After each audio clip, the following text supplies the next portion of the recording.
So the quote of the video is, "You are in control of the situation," which is something that my friend said when I came to her telling her that I wanted to make this video.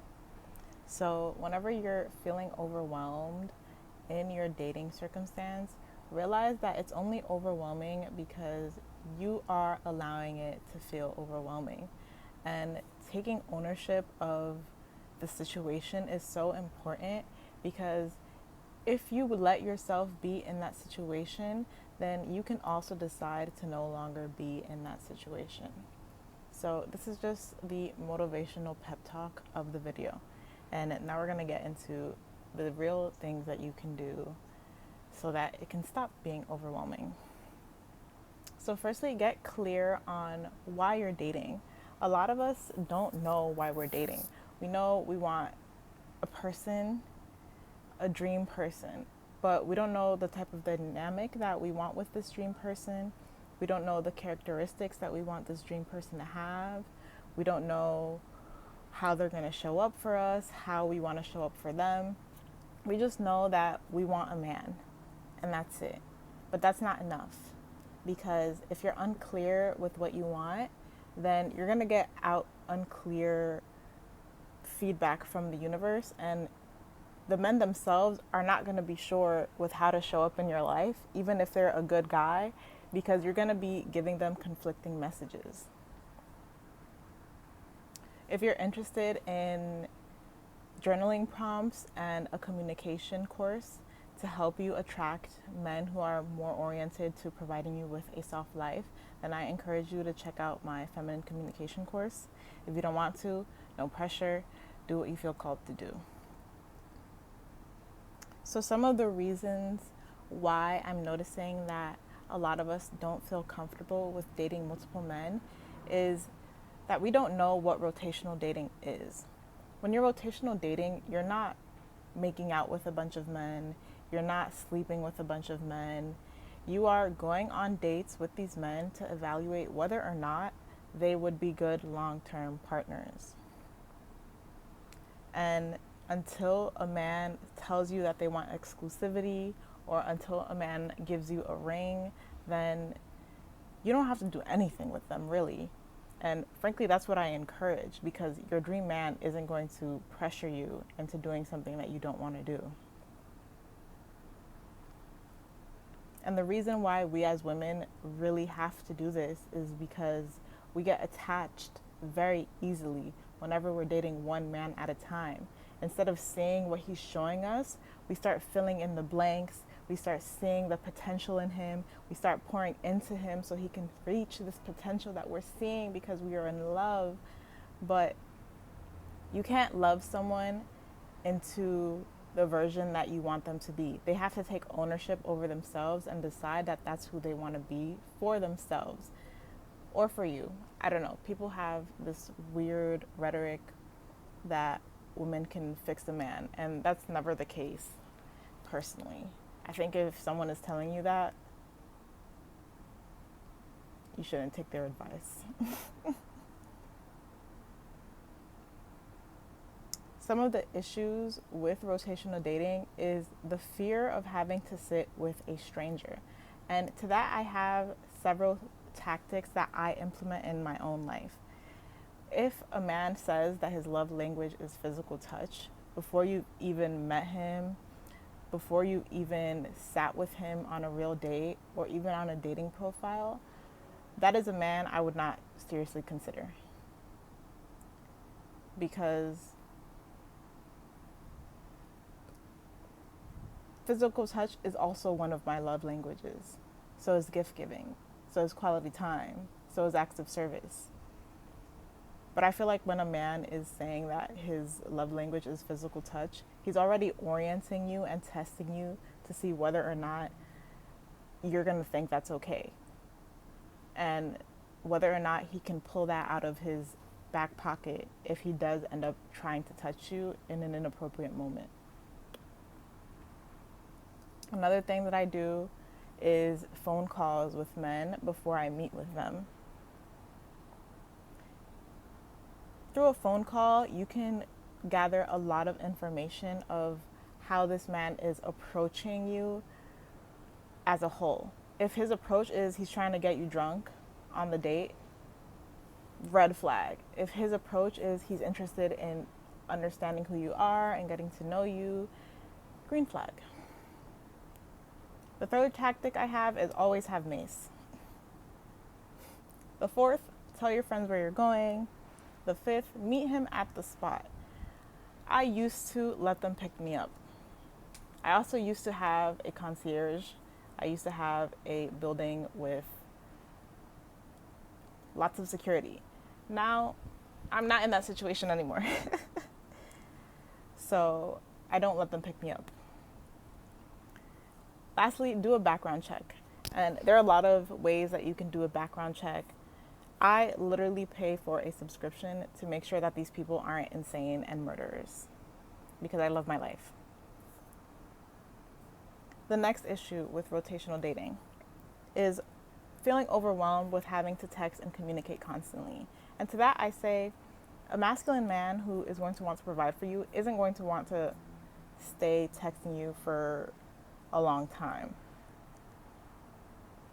He's going to make plans to see you. He's going to maybe text a little so he can gather information as to what your interests are. Maybe talk on the phone a little so he can figure out what he should invite you to and how. But it shouldn't go past 2 weeks ever. It shouldn't ever. Like at week 2, I would just stop communicating altogether until this person hits you up with plans. And to my next point, know when to just cut off communication. Like, there's no reason why you should ever be on the phone with a man past 20 minutes. Unless this is someone who you're exclusive with. Just don't do that. Texting, you don't have to be texting this person throughout the day. Someone who is working and making money can't afford to do that because they're busy working.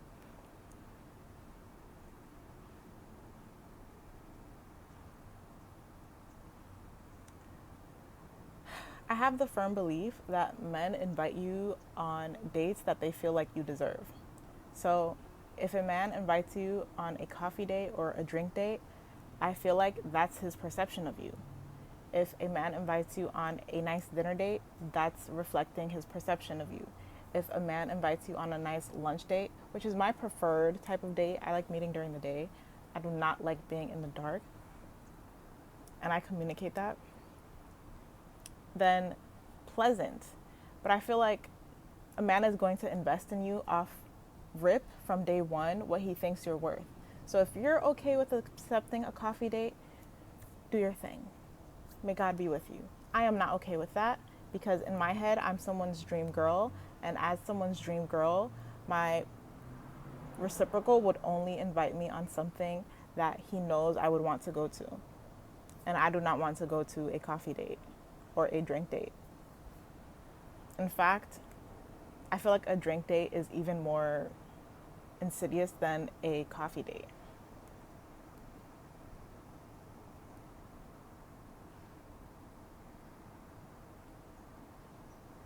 The next issue I hear from the girlies is, how are you even attracting all these men? Firstly, I use online dating. But if you want to attract these type of men in real life, have going to the nicer parts of town be part of your routine. Go to the nice parts of town to get your eyebrows done, to get your nails done, to get your wax, to get your hair done. I don't know what is part of your beauty or your maintenance routine, but do these things in the nice part of town. If you're gonna go for a long walk to get your steps in, do that in the nice parts of town. Because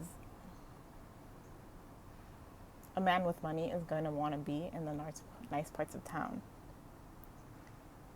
And that takes me to my next point, this stigma of wanting to date men who can afford to provide for you. The men with money don't mind. They think it's smart to do that. They think it makes sense to do that, to only date men who can afford to provide. The brokies, the men who want to exploit you, the men who are in their feminine energy, the men who secretly hate women, those are the men who are going to take offense. So if someone's judging you, assume it's because you're out of their budget, literally. If it's a woman who's judging you, ask yourself, does she have the relationship that I want? Or is she paying most of the bills? Anyways, not me being mean. And that also takes me to this. Don't talk about your dating life. Stop talking to your dating life about your dating life with friends, with therapists, unless this is someone who is actively a dating coach. I recommend against it. And this isn't something I always do, but most of the time I try to not overshare how my dating life is going, just because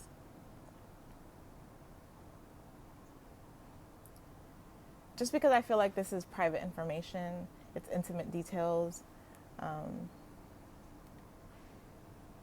And if I'm in the same boat as someone else, I don't want them sharing their input, which will possibly affect how I see a candidate. Like, it could be a really good person, but if someone criticizes them, sorry for that, the vent turned on because someone turned on the AC. If someone criticizes them, then I already know, like, as human women, we take feedback that other women have on a male potential partner very seriously. So if my friend criticizes a guy who I'm interested in dating, even if it's for something small and minuscule, that's going to impact the way that I see him.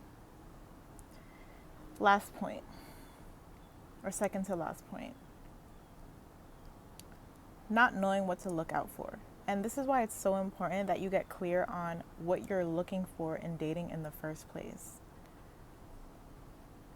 If you realize that you want something long term, then only look for people who also want something long term, because the life that people want is a reflection of their values. So get clear on what you want. And so if someone is saying that they're trying to figure out their dating goals or they're trying to go with the flow, then immediately you should already register that this person is no longer aligned with what you want. Something else that is going to help you see if they align with what you want is asking them in the first place, why are they single? Because men do the pursuing, men do the progressing of relationship. So if they're single, it's fully their responsibility. Like, they don't have to wait for a masculine essence to come and progress their relationship. That's their role. Unless they are looking for you to step in your masculine energy and progress the relationship. And in that case, you already know this person doesn't want what you want. Because if you're here, you want a soft life.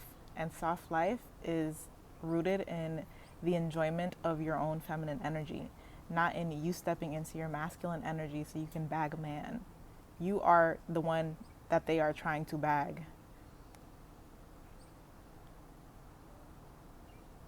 Something else you can look out for is he able to provide the type of lifestyle that you want? Is he gentlemanly enough for you? Does he go to the type of restaurants that you are used to going, that you enjoy going to? Is the neighborhood that he's living in aligned with the neighborhood that you would be okay with living in? Do you respect how he lives his life? And this is the thing, men are so big on being respected.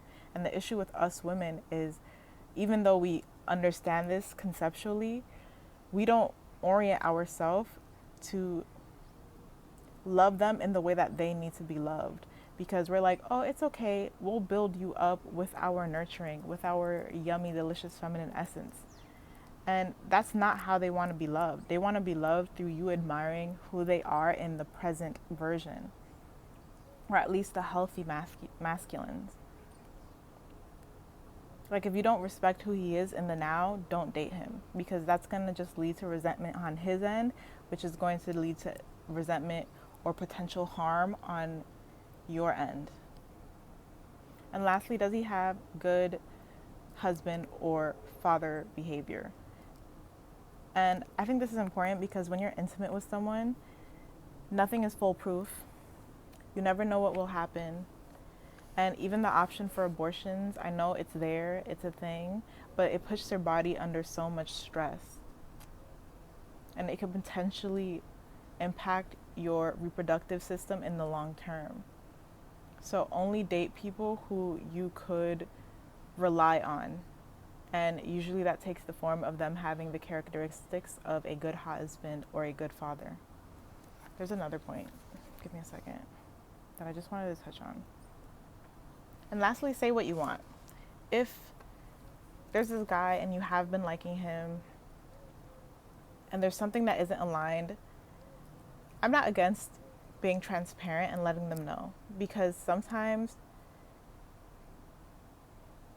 they will align themselves to a better version of life in order to attract the type of woman that they want. And this is not you fixing him. Don't ever delude yourself into thinking that you can fix a man, because you're going to break your heart and you're going to waste your time. Men act how they want to act. And always remember, if you're feeling overwhelmed, it's because you haven't realized that you're fully in control of the situation. And as a woman, you are so powerful. You are so yummy. You're so delicious and fun and full of pleasure. So you're the one who gets to determine who gets to access that delicious energy. Act like it.